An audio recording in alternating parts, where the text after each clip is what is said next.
Séminaire gouvernemental, une rencontre voulue par le président du Faso. Elle offre aux membres du gouvernement un renforcement de capacité qui va préciser la qualité de leur gestion à la tête des différents ministères. La caravane Jam pour la paix était à l'étape de Kaya ce week-end. Le rôle et la responsabilité des leaders d'opinion dans la quête justement de cette paix sociale a été en question. Et puis enfin, dernière actualité à la une de ce journal, depuis vendredi, plus de 1000 hectares de la zone aéroportuaire sont en cours de démolition, c'est au Mali. Une instruction donc du président de la transition qui laisse sans abri plus de 4000 foyers. Les concernés sont dans un désarroi total. Bonsoir à tous, ravi de vous retrouver dans ce journal. Séminaire gouvernemental donc ce 18 janvier au palais de Kosiam. L'ensemble des membres de l'exécutif étaient réunis avec pour objectif de donner aux différents ministres les rudiments nécessaires pour être plus efficaces dans les tâches quotidiennes. La rencontre a connu la présence du Premier ministre Christophe Dabiré. Reportage avec Michael Toukri et Alice Oudrago. Former et outiller les différents ministres à l'action gouvernementale afin de les rendre plus efficaces, c'est l'objectif recherché à travers ce séminaire gouvernemental. Une rencontre voulue par le président du Faso et qui va permettre aux membres du gouvernement d'avoir les voies et moyens afin d'atteindre les objectifs qui leur ont été assignés. C'est un séminaire où les ministres sont considérés comme étant des apprenants et comment doit se faire le travail gouvernemental. Comment faire en sorte que les choses se passent comme il faut pour atteindre des objectifs. Le ministre est un coordonnateur qui a des ressources humaines autour de lui, et qui a une feuille de route, qui a des missions, qui a une administration autour de lui, mais il faut qu'il transforme tout ça en décision. Et il y a toute une méthodologie qu'il faut nécessairement connaître. Et il y a aussi ces rappels utiles que le président du Faso a souhaité, que nous partagions avec l'ensemble des ministres, à savoir le comportement, l'exemplarité, l'efficacité, l'écoute des populations et transformer tout ça en résultat. Et nous avons donc appris auprès du secrétaire général du gouvernement, M. Stéphane Sanou, et nous avons naturellement avec lui partagé en tout cas les grands principes du fonctionnement d'un gouvernement.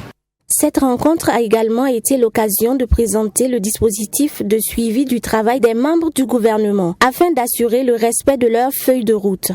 Il y a un dispositif de suivi du travail des membres du gouvernement et c'est un dispositif qui nous a été également présenté.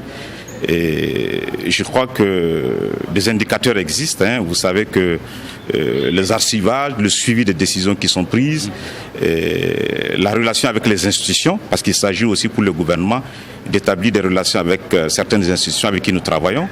On peut considérer ici par exemple qu'avec le Parlement, dès que les lois sont votées, il faut qu'on s'assure que les textes d'application sont pris.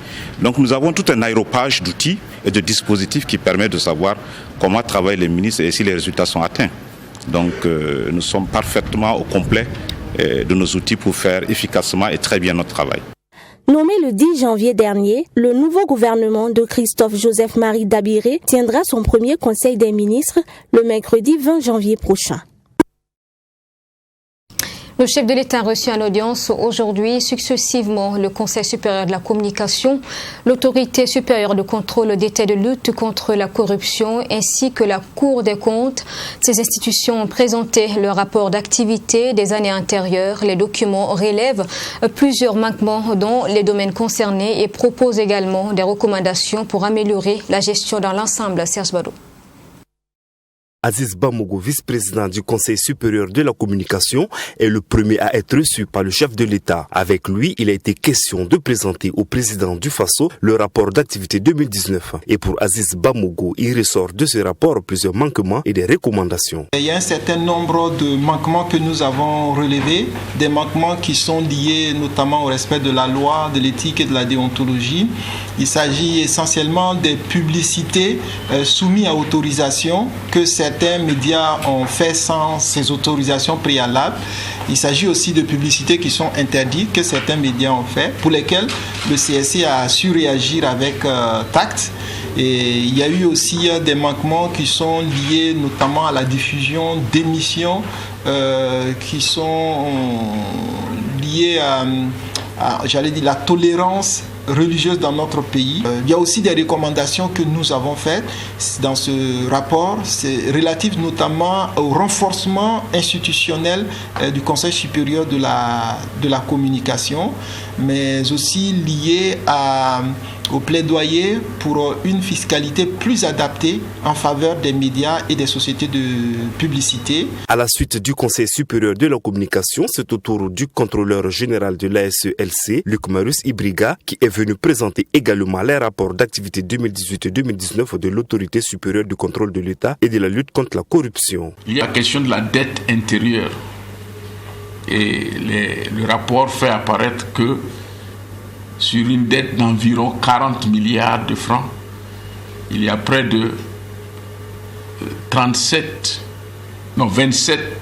milliards de francs qui sont à dette irrégulière. Et dans ces 27 milliards, vous avez près de 17 milliards de dettes irrégulières qui ne sont pas sous-tendues par un contrat. La nécessité que la réforme des corps de contrôle aboutisse pour permettre véritablement d'être en adéquation avec le budget programme. Cette réforme a pour but de mettre en place des autorités ministérielles d'audit interne avec un personnel formé spécialement à cet effet et qui va constituer un emploi au niveau de la fonction publique. La dernière institution à être reçue par le chef de l'État est la Cour des comptes. Il a été aussi question de faire le point du rapport d'activité de 2019 de la Cour des comptes, lequel rapport fait ressortir des irrégularités par rapport aux normes juridiques et de gestion en vigueur, de formuler des recommandations en vue de l'amélioration de la gestion des structures contrôlées. Et puis une montée des couleurs nationales cérémoniales ce matin au ministère en charge de l'Éducation nationale. Dès 7h30, le personnel était au rendez-vous en compagnie du ministre Stanislas Ouaro. Cette cérémonie a été l'occasion pour les agents de MENA-PLN de présenter leurs vœux de nouvel an à leur ministre Mametriana Kamabou. C'est à 7h30 que le coup de sifflet marqua la montée des couleurs retentit. À l'unisson, le personnel entonna l'hymne national. À l'issue de cet exercice qui est un symbole du Burkina Faso et rappelle à chaque instant le devoir citoyen, le professeur Stanislas Ouaro a tenu à rappeler au personnel le sens d'une telle cérémonie. C'était aussi une occasion pour le personnel du MENA-PLN de présenter ses vœux de nouvel an à son ministre de tutelle. C'est important pour nous la montée de couleurs. Donc il s'agit pour nous à travers cet acte de marquer notre attachement à notre pays à travers la montée des couleurs, le respect du drapeau. Mais aussi c'était une occasion pour nous de réunir donc les responsables au niveau central, c'est-à-dire les responsables du ministère qui sont donc à Ouagadougou, de façon à passer un message de présentation des vœux réciproques et ensuite un message donc de cohésion, de discipline et d'engagement, que nous puissions donc aborder cette nouvelle année dans de bonnes conditions. Asseoir une économie du savoir et bâtir l'école de demain, c'est la nouvelle mission du ministère de l'Éducation nationale pour les 5 prochaines années. Une lourde tâche qui interpelle ses agents à plus d'entrain et d'abnégation au travail, à plus d'initiatives et à plus d'engagement. Donc ça nécessite donc un engagement de tous, dans l'humilité, dans la discipline, dans la disponibilité et dans le management des agents de chaque structure. Voilà. Et donc c'est pour cela que nous avons fait cette montée de couleurs, donc pour profiter donc justement de présenter réciproquement des vœux, mais aussi et surtout passer un message d'engagement, que nous puissions accompagner donc cette vision et cet engagement du président du Faso pour son 2e et dernier quinquennat. La résorption des classes sous paillotes, la mise en œuvre du plan de riposte qui a permis la reprise des cours dans les classes d'examen et l'organisation avec succès des examens et concours scolaires de la session 2020 et la poursuite de la mise en œuvre du protocole d'accord entre le gouvernement et la coordination nationale des syndicats de l'éducation sont entre autres les défis relevés par le ministère de l'Éducation nationale au cours de ces 5 dernières années. Je vous en parlais en titre. Après les villes de Dibo, de Fada, de Waiguya et de Dédougou, la caravane pour la paix et la cohésion sociale organisée par la coalition Diam pour la paix et la cohésion sociale a fait escale à Kaya samedi dernier. Durant toute la journée, les participants venus de toute la région ont pu échanger sur le rôle et la responsabilité des leaders d'opinion dans la quête de la paix et de la cohésion sociale. Nelly Tapsoba et Nadine Zongo. Dans cette dynamique de promouvoir la paix et la cohésion sociale, la coalition Diam continue son périple pour la réconciliation au Burkina Faso. Ce 16 janvier, l'équipe de Moussa Sissé a déposé ses valises dans le centre-nord, précisément à Kaya. Objectif, tenir des échanges dans le sens de la réconciliation et la cohésion sociale avec les leaders religieux, les autorités coutumières, les personnes ressources et les groupes d'autodéfense de la région du centre-nord. Une rencontre qui a servi de tribune pour recueillir leurs points de vue, mais également leurs propositions afin de renforcer le vivre ensemble au Burkina Faso. Aujourd'hui, nous avons besoin, plus que jamais, de cette paix. Nous avons besoin, plus que jamais, d'être ensemble. Ensemble parce que l'histoire ne doit pas s'écrire seule. C'est ensemble que nous devons écrire notre histoire. Les ancêtres nous ont légué une richesse, un trésor, un vivre ensemble. Nous n'avons pas su exploiter cette grande richesse. Mais il est temps qu'on se pose toutes ces questions pour trouver ces grandes réponses. Où est-ce qu'on a failli? Qu'est-ce qui n'a pas marché? Voilà l'objectif de la coalition Diam. Dans ce contexte que nous, en tant qu'autorité coutumière et en tant que membres de la coalition Diam, nous invitons tout le monde à aider le président du Faso dans son message de paix. Les conclusions de ces travaux ont abouti à la déclaration de Kaya, qui est un appel aux Burkinabés, aux autorités et aux acteurs politiques. La déclaration recommande aux Burkinabés qui ont pris les armes contre leur propre pays à déposer les armes et privilégier le dialogue, respecter la sacralité de la vie humaine, promouvoir la tolérance et la non-violence. 3.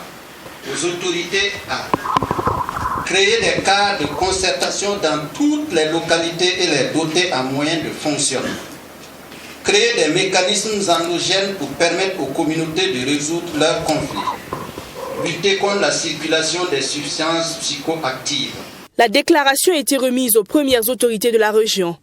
Une initiative saluée par ces dernières au vu de la crise que traverse le pays. Ils promettent transmettre cette déclaration à qui de droit. Nous pensons également que les personnes ressources qui ont été conviées à ce forum-là permettra à l'ensemble des acteurs donc, de la région du Centre-Nord d'apporter leurs idées, leurs contributions pour permettre que notre Burkina Faso, qui vit une période difficile de son histoire, puisse retrouver la paix d'antan et la cohésion sociale dans nos villages, dans nos provinces et dans nos régions. Les membres de la coalition Diam pour la paix et la cohésion sociale ont saisi cette occasion pour rendre une visite aux déplacés internes de la ville de Kaya. Un acte de solidarité qui s'est également matérialisé par un don composé de 7 tonnes de riz et d'huile alimentaire. Dans la même logique, le cadre de réflexion et d'action pour le développement durable CRED en conférence publique samedi dernier, l'histoire sociopolitique et culturelle du Burkina a été une fois de plus révisitée, une démarche donc pour promouvoir la paix et le développement socio-économique durable pour le peuple burkinabé. On en parle avec Sanata Seré. Faire des valeurs culturelles et sociologiques du Burkina Faso des fondements d'une nation de paix et de stabilité, c'est l'un des objectifs visés par le cadre de réflexion et d'action pour le développement durable à CRED à travers cette conférence publique. Une rencontre au cours de laquelle l'histoire sociopolitique et culturelle du pays a été exposée aux participants. Nous sommes partis d'un constat général que la majeure partie des Burkinabés et même ceux qui vivent dans notre pays ont très peu de connaissances sur notre histoire. Or, vous savez que pour comprendre le présent, il faut comprendre ce qui s'est passé. Je ne parle même pas de la projection dans l'avenir. Donc c'est pour cela que nous avons voulu organiser cette activité pour permettre aux Burkinabés de s'approprier eux-mêmes leur histoire. Et nous avons voulu que ce soit raconté par des experts burkinabés. 3 thèmes ont donc été développés au cours de cette conférence. Elle tourne autour du peuplement ancien du Burkina Faso jusqu'au XVe siècle, de l'organisation sociopolitique et économique de ces populations et de l'histoire des hommes qui ont marqué les sociétés traditionnelles burkinabées. C'est-à-dire qu'on va remonter depuis le XVe siècle pour nous dire qui est-ce qui habitait ici, comment est-ce qu'ils sont arrivés là. Et avec l'évolution, alors comment est-ce qu'on est arrivé à constituer une nation burkinabé? Et alors, voilà quelles sont les valeurs, quelles ont été les interactions entre ces peuples-là qui peuvent constituer des sources de valeurs que nous pouvons épuiser pour notre cohésion sociale. La question des grands hommes traditionnels, les grands hommes qui ont marqué la société traditionnelle de notre pays.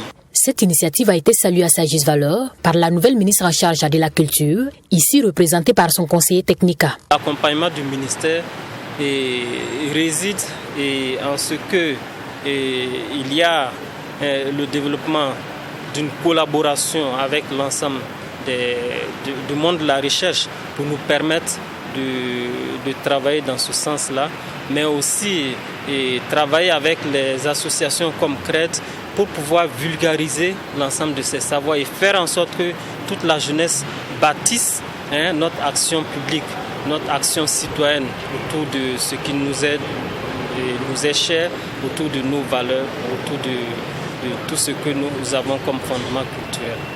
Le cadre de réflexion et d'action pour le développement durable à CRED est une association à but non lucratif, apolitique et non confessionnelle créée en juin 2020.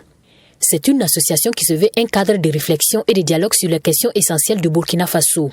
J'ai envie de contribuer positivement à la marche vers le développement durable. Depuis le 15 janvier dernier, les usagers du tronçon de route Hôpital-Yalgado-Ouedraogo et échangeur de l'Est peuvent emprunter le mini-échangeur qui est resté longtemps en chantier. 3 jours après l'ouverture à la circulation de l'infrastructure, nous avons dépêché une équipe pour un constat. Voilà pour donc reportage de Sanata Séré et Fatima Tanikiema. C'est avec cœur joie que les usagers de la route nationale 4 empruntent le tout nouveau mini-échangeur du Yalgado-Ouedraogo. Avec un délai d'exécution de 18 mois au départ, c'est après 5 ans de travaux que la population ouagalaise a eu le plaisir de rouler sur ce mini-échangeur.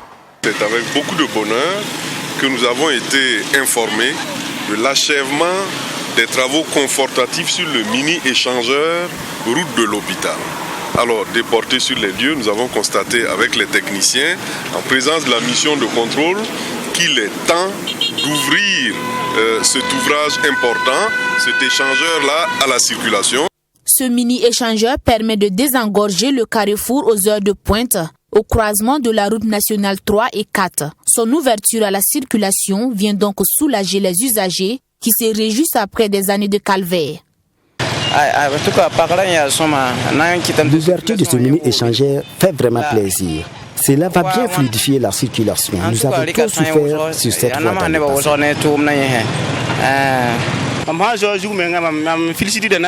Je félicite les autorités qui ont permis que cela soit possible. J'espère qu'elles vont construire plein d'autres échangeurs comme celui-là dans le pays. En tout cas, son ouverture nous soulage beaucoup car il y avait trop d'embouteillages. Non, je voulais passer à l'NSP pour une information, donc je ne voulais pas monter dessus. Sinon, pour moi, c'est une bonne initiative. Bon, je pense que c'est une bonne chose parce que ça permet de désengorger un peu la voie. Si certaines personnes doutent de la qualité de l'infrastructure après tant d'années de retard dans son exécution, d'autres estiment que c'est le signe d'un travail bien fait.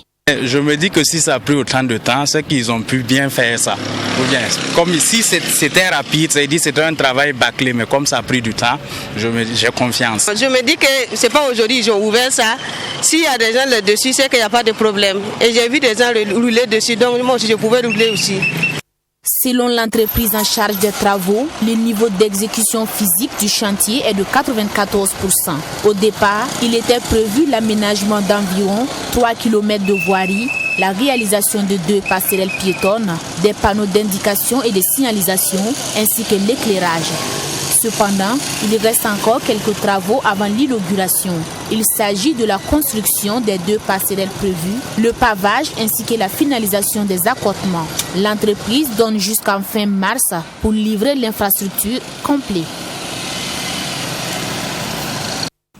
Actualité à Bobo-Dioulasso, il est question d'un bras de fer entre les autorités communales et les populations dans le quartier Ouinzinville. Un projet de réhabilitation du cimetière est rejeté. Les populations pensent qu'il y a anguille sous roche et le maire lui estime qu'il est absolument utopique d'imaginer la situation ainsi. Reportage avec notre correspondant Joseph Koudgou. Nous sommes au cimetière du quartier Ouinzinville, secteur 15 de la ville de Sia.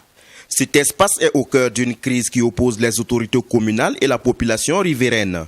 Des populations qui s'érigent contre un projet de réhabilitation du cimetière. Je dois préciser d'abord que ce comité est composé de toutes tendances religieuses comme coutumiers et qui travaillent ensemble et qui sont d'accord qu'un vieux cimetière peut être réhabilité où on va enterrer les gens. Ici à Ouinzinville, les populations voient les choses autrement. Pas question d'ouvrir à nouveau le cimetière pour inhumation. Effectivement, le cimetière doit être réhabilité, mais pour ne pas pour reprendre les inhumations là-bas, on aurait souhaité qu'il soit érigé un lycée, ou bien un centre de santé, ou bien un plateau omnisport où on peut se retrouver et puis voilà, avec toute chose qui est dans l'intérêt de la population. Pour certains, la démarche des autorités communales est entourée de zones d'ombre. Aujourd'hui, ce cimetière est resté pendant des années à ciel ouvert, permettez-moi le terme, et avec tous les dangers qu'on connaît. Aujourd'hui, quand on décide de venir faire la clôture et de recommencer les inhumations dedans, et les gens sortent pour dire non, il y a un problème derrière, est-ce qu'il y a des deals? Mais j'ai dit c'est bête et utopique quand on parle comme ça. Depuis quand un cimetière, on va vendre à un comité un cimetière. Pour quelle raison? Selon M. Milogo, des démarches ont été entreprises pour concilier les 2 parties. Peine perdue. Jusque-là, les lignes ont du mal à bouger, déplore-t-il. Nous avons tenu d'abord à rencontrer notre premier responsable, qui est le maire de l'arrondissement 4. Et c'était déjà en février 2019.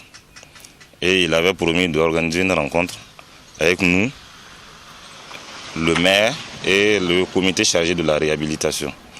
Et depuis ce jour jusqu'à ce que nous répartions le voix le 7 novembre de l'année 2020, c'était le silence radio total. Pour ce qui est du premier responsable de la commune, le maire Bourema Sanou, lui, on a fait pieds et mains pour le voir, mais jamais il ne nous a reçus. Le bourgmestre de Bobo-Dioulasso, quant à lui, campe sur sa décision. Même quand les jeunes sortent pour dire non, mais écoutez, nous. Mais attendez, les gens ne vont pas arrêter de mourir. Il faut des cimetières. J'ai dit, tant que moi je serai maire, l'aménagement du territoire, alors qui a prévu que c'est un cimetière, ça restera un cimetière. Sur cette épineuse question, les représentants des populations n'entendent pas baisser la garde. Même si réhabilitation il y a, tout sera mis en œuvre pour empêcher les inhumations, ont-ils laissé entendre. Et dans le reste de l'actualité au Mali, la démolition de plus de 1000 hectares de la zone aéroportuaire a commencé depuis vendredi. Une instruction du président de la transition du fait que ces zones constituent un danger pour l'aéroport international Modibo Keïta de Bamako. C'est donc qui est menacé de retrait de son certificat d'exploitation délivré par l'aviation civile. L'opération est sécurisée par un important dispositif policier. Des milliers de familles voient leur habitation détruite malheureusement et c'est terrible à observer et dans la plus grande impuissance. Image avec notre correspondant Mali, Bourema Soulou. C'est en ce début de week-end que les caterpillars de l'entreprise African Construction Corporation sont entrés en action dans la zone aéroportière en périphérie de Bamako. Ce sont au total 1600 hectares illégalement occupés par des constructions anarchiques qui seront démolies. Les occupants sont pris de court et ne cachent pas leur frustration. Nous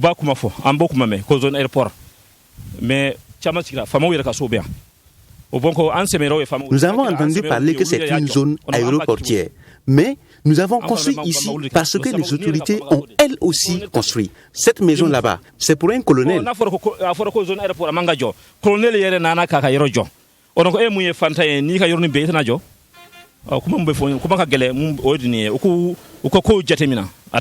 Plusieurs familles ne savent plus à quel saint se vouer, comme ce chef de famille qui vient de perdre le fruit de dur labeur d'une vie.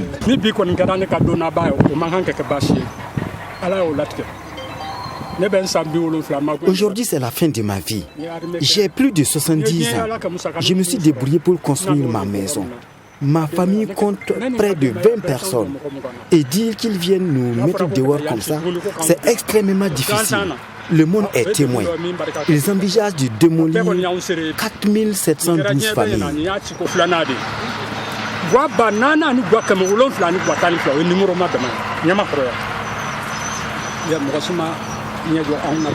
Ces familles démolies ne comptent pas se laisser faire. En effet, elles envisagent de s'organiser pour attaquer l'État devant la justice. Je pense que ce qui s'est passé, c'est inacceptable. Ceux qui sont là, c'est des Maliens. Quoi qu'il en soit, les raisons. Moi, là où je suis, vous voyez le bâtiment qui est là, ce sont mes parents qui sont là-dedans. Il y a plus de 5 familles. Pendant cette période de Covid, une transition où on est en train de se battre nuit et jour pour demander aux populations d'adhérer à la réussite de la transition, comme un ministre de la République, sans sommation, sans informer les propriétaires de ces endroits, peu importe les raisons, pour venir. Moi, je viens d'apprendre tout de suite. C'est inacceptable. Je demande à toutes les populations, pas de violence, non, de s'organiser et de faire un collectif et d'attaquer le ministre de la République. L'opération de démolition se déroule sous la protection des forces de l'ordre. Les occupants ont construit sur cette zone sur la base des documents délivrés par des élus locaux. Cette opération coûte à l'État malien la bagatelle de 321 millions de francs CFA. Et puis des affrontements entre tribus rivales au Darfour ont coûté la vie à près de 50 personnes ces dernières 24 heures. Il s'agit des violences les plus récentes dans l'ouest du Soudan, minées par l'instabilité sécuritaire. Cette recrudescence des violences meurtrières intervient un peu plus de 2 semaines après la fin de la mission de paix conjointe de l'ONU et de l'Union africaine. De nouvelles violences meurtrières au Darfour. Des affrontements entre tribus rivales dans cette région de l'ouest du Soudan ont coûté la vie à près de 50 personnes depuis samedi. Des heurts qui sont aussi les plus meurtriers depuis la fin de la mission de paix conjointe de l'ONU et de l'Union africaine au Darfour. Après 13 années sur le terrain, les troupes onusiennes ont commencé à se retirer le 31 décembre dernier. Un retrait progressif étalé sur 6 mois. C'est désormais au gouvernement soudanais d'assurer la protection des populations de la région. Or, le Soudan, déjà miné par l'instabilité sécuritaire, doit aussi composer désormais avec une recrudescence des affrontements tribaux. Les confrontations entre éleveurs nomades arabes et paysans darfouris sont de plus en plus fréquentes. Le conflit au Darfour a débuté en 2003 entre forces loyales au régime du général Omar el-Béchir à Khartoum et membres de minorités ethniques s'estimant marginalisées et réclamant une répartition plus équitable du pouvoir et des richesses. Au total, les violences ont fait quelques 300 000 morts et plus de 2,5 millions de déplacés. Et nous plaçons un exercice désormais en fin de journal. Les lundis et vendredis, s'est retrouvé à Samy Touré sur son plateau de Sport 3. C'est à 2 pas d'ici et en direct sur vos écrans. Bonsoir à Samy Touré. Bonsoir Sonia Kopti. De quoi est-ce qu'il est question ce soir ? Sonia Kopti, ce soir, on va parler de derby du football féminin. Je vous avais annoncé à l'émission passée qu'il y avait un derby entre USFA Dames et les Étincelles. Oui, ce match s'est joué, soldé par une victoire de l'USFA Dames 1-0. On parlera également des étalons locaux qui sont tombés face au Mali. C'était samedi dernier, entrée en matière des étalons qui n'a pas marché. Voilà. On parlera également du match de classement des étalons U17 dans l'UFOA B. Et ce soir même, les étalons qui ont gagné la 3e place. Et on parlera également de marathon. On parlera de Amadou Sampou, l'entraîneur de l'étoile filante de Ouagadougou, qui a été démis de ses fonctions également. Donc, en tout cas, voici en tout cas quelques informations déjà pour planter le décor. Et le développement, c'est dans l'émission Sport 3. Mais vos invités sont peut-être déjà sur place, mais je vous donne quelques secondes pour donner rendez-vous à vos téléspectateurs. C'est vrai, il s'installe progressivement. Ibé Cabré est à ma gauche. Bonsoir Ibré. Bonsoir à vous, Assali. Bonsoir à tous les téléspectateurs de Tizi. Voilà, Ibrahim Dianda, voilà, lui aussi, il est déjà là. On attend les autres. Bonsoir Dianda. Bonsoir Assali Tchemtové et bonsoir à tous les téléspectateurs. Voilà Sonia, le quota sera installé définitivement d'ici là pour permettre à nos téléspectateurs de suivre le sport 3 de ce soir. Merci beaucoup, excellente émission à vous. C'est la fin de ce journal. Merci de l'avoir suivi. Je vous retrouve demain 20h. Bonsoir.